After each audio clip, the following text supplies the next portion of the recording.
आज एक ग्रंथ को लेकर बात हुई, उस पर मोहन भागवत जी के बयान आ रहे हैं कि नहीं ये तो पंडितों ने बनाई है, जाते भगवान ने नहीं बनाई। गोलवलकर साहब है इनके, इन्होंने पूरी किताब लिखी है बंच ऑफ थॉट्स, उसके अंदर पूरी किताब के अंदर हिंदू हिंदू हिंदू राष्ट्र यही चल रहा और है क्या उस किताब के अंदर। मकसद धर्म से है ही नहीं भाई, अगर धर्म से मकसद होता तो गैर धर्म के अपने घर में लड़कियों को नहीं ब्याह रहे होते। यही बीजेपी है जो आसाराम के मंच पर इनके सबसे बड़े नेता जाकर साथ में मंच सम्मेलन साझा करते थे, वही आसाराम आज जेल में है। यही वो पार्टी के नेता है जो राम रहीम के साथ में रहते थे, सारे उनके पैर तक छूते थे, आज राम रहीम भी जेल में है। अब ये बागेश्वर धाम आ गया है। भगवान कौन है? भगवान ने अपने दूत भेजे हुए हैं, नीचे एजेंट है, वो काम कर रहे हैं। भगवान का डायरेक्ट कॉन्टैक्ट है, उन लोगों से रोज बात करते हैं। कह रहा था वो बागेश्वर आता, मेरे रावण से बात हुई थी फोन नंबर पे भी, और वैसे भी उसकी भाषा में बात हुई थी रावण से। तो भाई डायरेक्ट एजेंट बने बैठे हैं भगवान के। अब गरीब इंसान को परेशान क्या लगता है कि एजेंट से बात कर लूं, भगवान से सीधी हो नहीं पा रही।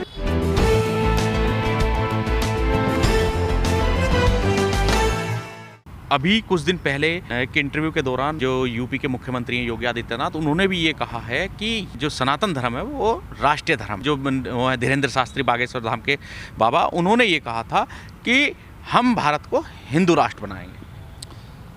ये बागेश्वर वाले बाबा हो गए या और कोई से बाबा हो गए, बहुत सारे बाबा पहले भी रहे हैं, आसाराम महाराज भी रहे, राम रहीम साहब भी रहे, अब ये बागेश्वर वाले हैं। खैर, हिंदू धर्म की अगर बात आ रही है भैया, हिंदू, अब आपने बताया कि राष्ट्रीय धर्म सनातन धर्म है, मुझे कोई आपत्ति नहीं है, सनातन धर्म राष्ट्र कर लो, कोई सा भी कर लो, धर्म से मुझे कोई आपत्ति नहीं किसी के भी, बशर्ते उस धर्म में किसी दूसरे को नीच वीच ना कहें। इसके अलावा अगर धर्म सर्वोपरि होता, राष्ट्र से ऊपर अगर धर्म होता, तो दुनिया के सबसे बड़े विद्वान बैठे थे हमारे देश का संविधान बनाने के लिए। नहीं, अगर आपने एक बात कही कि हिंदू राष्ट्र अगर बनता है भारत, तो उससे कोई प्रॉब्लम नहीं है। क्यों नहीं है, कैसे बन जाएगा हिंदू राष्ट्र? मैं भी उसी पर तो आ रहा हूँ भाई, मैं पूरी बात तो कर दूं अपनी। अगर धर्म सर्वोपरि होता देश से ऊपर, तो दुनिया के सबसे बड़े विद्वान बैठे थे जब संविधान बन रहा था। उन विद्वानों ने हिंदू धर्म लेकर इसको हिंदू राष्ट्र क्यों नहीं बनाया? उन्होंने क्यों बनाया इसको कि भाई ये लोकतांत्रिक देश बनेगा? क्योंकि इस देश में जो, अगर हम हिंदू धर्म की बात कर लें, हिंदू धर्म से मुझे कोई आपत्ति नहीं, चलो हिंदू धर्म के हिसाब से देश को घोषित कर दिया जाए हिंदू राष्ट्र, लेकिन उसमें कौन सा वाला हिंदू राष्ट्र घोषित करोगे जिसमें एक नए लड़के को नए कपड़े पहनने पर जवान लड़के को जान से मार दोगे, वो वाला हिंदू राष्ट्र? या जिसमें घोड़े पर बैठने को लड़के से मार दिया जाता है, वो वाला हिंदू राष्ट्र बनाएंगे? कौन सा? या जिसमें एक लड़के का रेप करके उसको मारने के बाद भारत माता जय श्री राम के नारे लगते हैं, वो वाला हिंदू राष्ट्र बनेगा? कौन सा वाला हिंदू राष्ट्र बनाएंगे?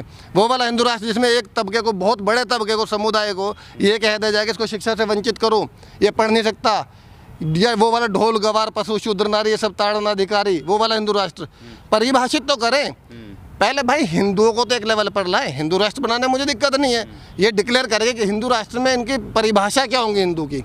लेकिन समर्थन जिस तरह से मिल रहा है, क्योंकि योगी आदित्यनाथ खुद अपने बयान में कहे गए हैं कि सनातन धर्म राष्ट्रीय धर्म है और राम मंदिर जो बन रहा है अयोध्या में वो राष्ट्रीय मंदिर है, तो इसका मतलब क्या है? आप मतलब अगर राष्ट्रीय मंदिर होने लगे और सनातन धर्म राष्ट्रीय धर्म होने लगा, तो उसका मतलब आप सीधा सीधा समझिए कि हिंदू राष्ट्र की एक परिकल्पना की जा रही है। भारत के अंदर ये परिकल्पनाएं आज से नहीं चल रही है, शुरुआत से ही चल रही हैं। आज़ादी से पहले से भारत को हिंदू राष्ट्र बनाने की परिकल्पना थी। जो इनके बड़े जो नेता जिनको आज भी आदर्श मानते हैं ये, उन्होंने हिंदू राष्ट्र को लेकर ही बात करी थी।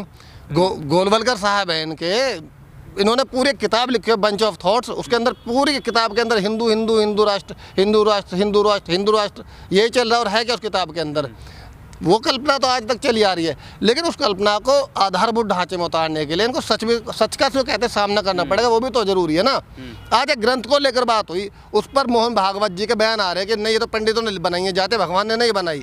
क्योंकि जिस समुदाय को आप धर्म के अंतर्गत नीच बताओगे, वो समुदाय आपकी गिनती से बहुत ऊपर है, वो पढ़ाई लिखाई में आपसे ऊपर है, वो गिनती में अनुपात में आपसे बहुत ज़्यादा है, वो काम धंधे में भी सक्षम है आज की तारीख में। और जहाँ तक कृषि से को लेकर बात आएगी, जो कृषि प्रधान देश है हमारा, उसको सारा वही समाज करता है जो आपके शास्त्रों के हिसाब से, हिंदू धर्म के हिसाब से शूद्र में आते हैं। ठीक है भैया, तो इस धर्म को, इस हिंदू प्रधान बनाने से पहले इस देश को, इनको इसकी पहले व्याख्या करनी पड़ेगी, इसको समझाना पड़ेगा किस हिंदू धर्म की बात कर रहे हैं। क्योंकि आज के टाइम में अगर किसी को ये कहते हैं कि मेरे हिंदू राष्ट्र बन गया है, अब तुम लोग नीच हो भाई, हम उच्च हैं, तो मेरे हिसाब से तो कोई मानने वाला नहीं है इस बात को। सबसे पहले तो मैं कहता हूँ मैं नहीं मानने वाला, मुझे कोई तय करके दिखाया कि मैं नीच हूँ उच्च हूँ। और पहली बात है, उच्च अपने आप को उच्च कहने वाले हैं कौन? किसने सर्टिफिकेट दिया इनको कि तुम उच्च हो या नीच है? इनकी औकात कैसे कि अपने आप को उच्च और दूसरों को नीच बताने की? जो भी ये बताने वाला होगा तो भैया इस हिंदू राष्ट्र की पहले परिभाषा चाहिए, व्याख्या चाहिए कि कौन सा हिंदू राष्ट्र है। क्या उसके अंदर जातिगत व्यवस्था जो आपने बनाई है, वर्ण व्यवस्था जो बनाई है, वो है या नहीं है? नहीं है तो उसको डिक्लेयर करे, जातियाँ हटाए, खत्म करे सारी जातियाँ। रिजर्वेशन का रोना अपने आप खत्म हो जाएगा भाई। क्यों रिजर्वेशन का रोना रोते रहते हैं? जातियाँ खत्म कर दो, कॉलम खत्म करो जाति के, रिजर्वेशन खत्म। अच्छा, दूसरी बात, अगर कॉन्स्टिट्यूशन अगर इस तरह की बात जैसे कह रहे हैं, क्योंकि एक मुख्यमंत्री अगर एक प्रदेश की बात कह रहे हैं, और दूसरी बात बाबा बागेश्वर नाथ भी यही कहते हैं, जो धीरेन्द्र शास्त्री हैं, कि हम हिंदू राष्ट्र बनाएंगे, और उनको खुला समर्थन जो है वो तमाम जो बीजेपी के नेता हैं, अब जो अच्छे संवैधानिक पदों पर हैं, वो उनको समर्थन कर रहे हैं। वो कह रहे हैं कि ये हिंदुत्व का जो है, हिंदुत्व के पैरोकार हैं। दरअसल बीजेपी ना हिंदुत्व क्या, मैं धर्म की ना, इनके पास एक अपनी अलग किताब है। इनका धर्म से वास्तव में कोई तालमेल नहीं है। धर्म के जितने भी वचन है या व्याख्या है, उनको अपने हिसाब से चेंज करते हैं। अभी अगर मैं बागेश्वर बाबा की बात करूं तो यही बीजेपी है जो आसाराम के मंच पर इनके सबसे बड़े नेता जाकर साथ में मंच साझा करते थे। वही आसाराम आज जेल में है। यही वो पार्टी के नेता है जो राम रहीम के साथ में रहते थे, सारे उनके पैर तक छूते थे।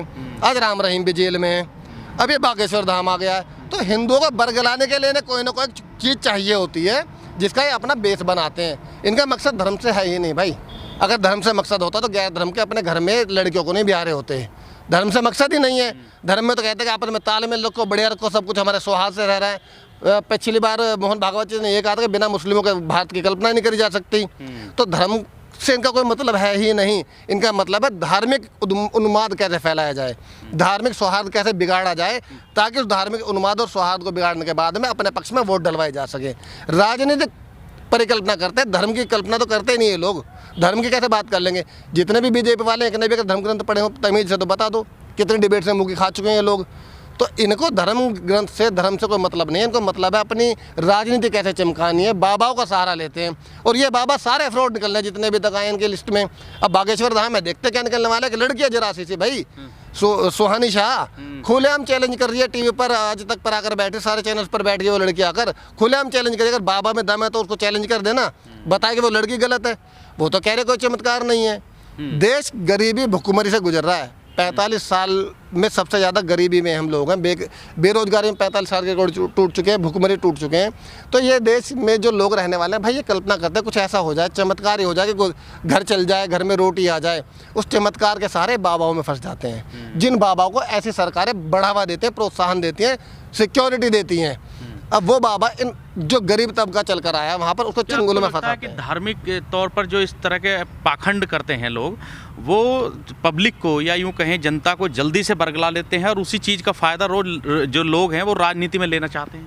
यही रीज़न है जिस वजह से बीजेपी यहाँ पर कभी महंगाई की बात नहीं करेगी, कभी शिक्षा की बात नहीं करेगी, कभी रोजगार की बात नहीं करेगी। अगर मैं घर में भूखा हूँ, परेशान हूँ, तो मैं कोई सहारा ढूंढ रहा हूँ कि रोजगार तो मिलेगा नहीं। अब देश में रोजगार है ही नहीं। रोजगार नहीं ढूंढूंगा तो मैं कोई सहारा ढूंढूंगा, कमाई हो जाए।